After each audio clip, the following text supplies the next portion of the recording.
Cordial saludo. A continuación, se hablará sobre el artículo CRISPR-Cas. El mayor avance en técnica de edición genética requiere una reflexión ética.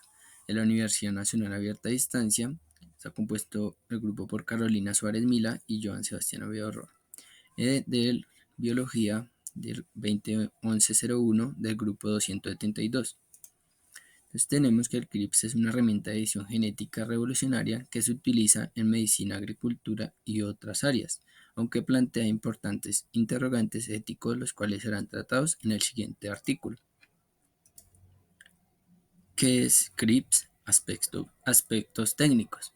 CRISPR como herramienta basada en mecanismo natural de inmunidad, adaptada encontrado en bacterias y arqueas. Utiliza un sistema de repeticiones y especiadores de ADN que permite a estos microorganismos defenderse de ataques virales. También tenemos que el CRISPR opera en tres etapas: la adquisición de especiadores, producción de ARN guía y la interferencia, donde el cRNA se usa para desactivar el ADN invasor. El CRISPR-Cas se divide en dos clases con varios subtipos clasificados según genes específicos y similitudes de secuencia. Pasando a aspectos históricos, tenemos que el origen del sistema de edición genética CRISPR se remonta al año 1987, donde descubrieron secuencias repetidas en bacterias aparentemente sin función. En 1993, el científico Francisco Martínez Mojica encontró secuencias similares en arqueas de salinas.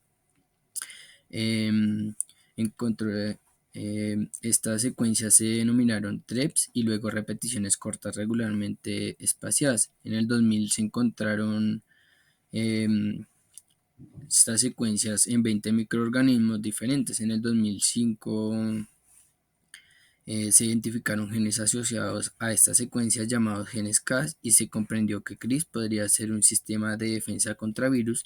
Estos hallazgos allanaron el camino para el desarrollo de la técnica de edición genética CRISPR. Pasamos a CRISPR como herramienta de edición genética.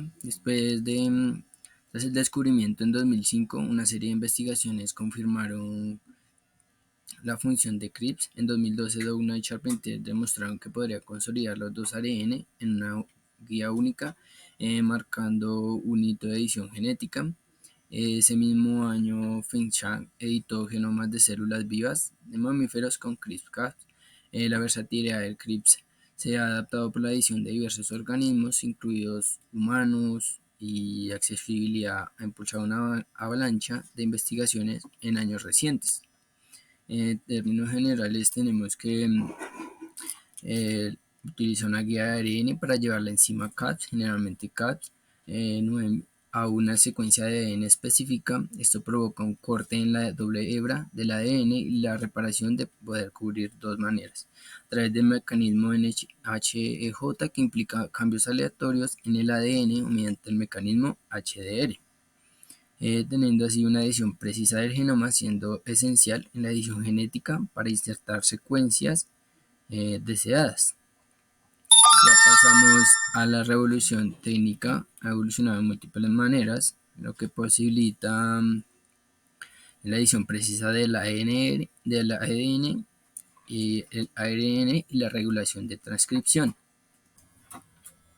y diagnóstico de enfermedades. Estas adaptaciones brindan un amplio abanico de oportunidades en biotecnología, terapia génica y la investigación de la biología. La nucleosida ha permitido la modificación eficiente y específica del genoma en varias especies. Con todo esto podemos decir que las aplicaciones en medicina y biotecnología conllevan importantes desafíos éticos. Ok, perfecto. Bueno, dándole continuidad a la intervención de mi compañero, voy a continuar con el apartado que habla acerca de la edición genética de la línea germinal.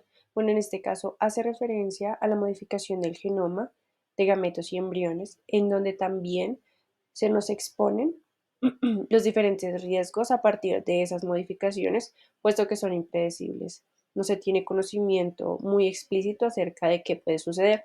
En este caso, aumenta ese porcentaje de precaución o de alarma, puesto que estos cambios que se hacen pueden transmitirse a las generaciones venideras.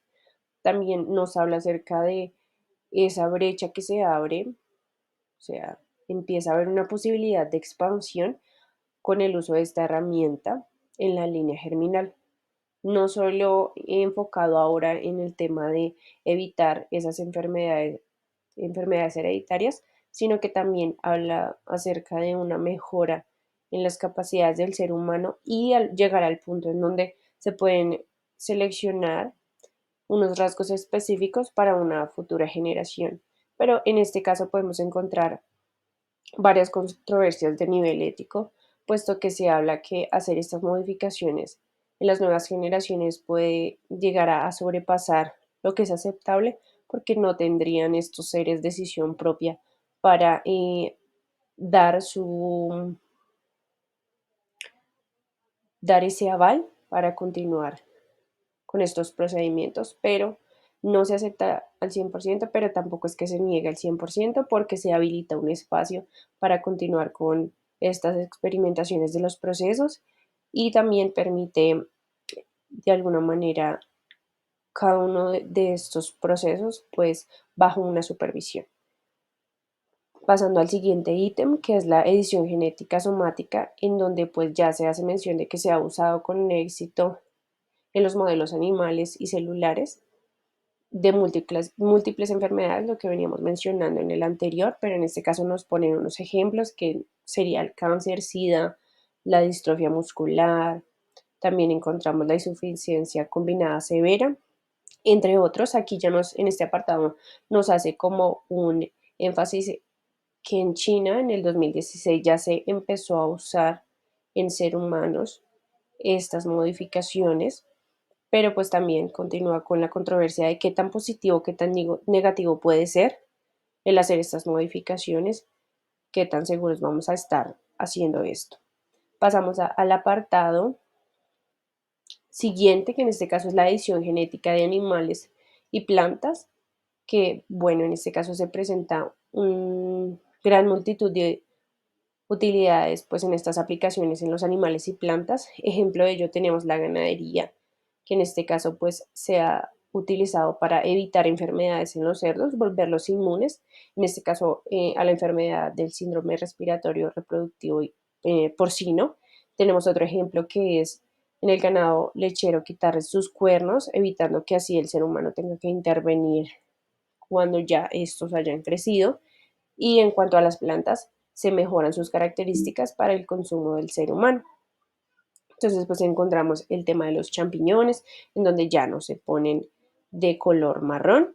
El siguiente apartado y último, en este caso, hace referencia al gen drive, que consiste en un determinado gen que no sigue una herencia mendeliana, sino que más bien se propaga de forma rápida en la población. Es decir, que no se propaga, sino que pues más bien se implanta.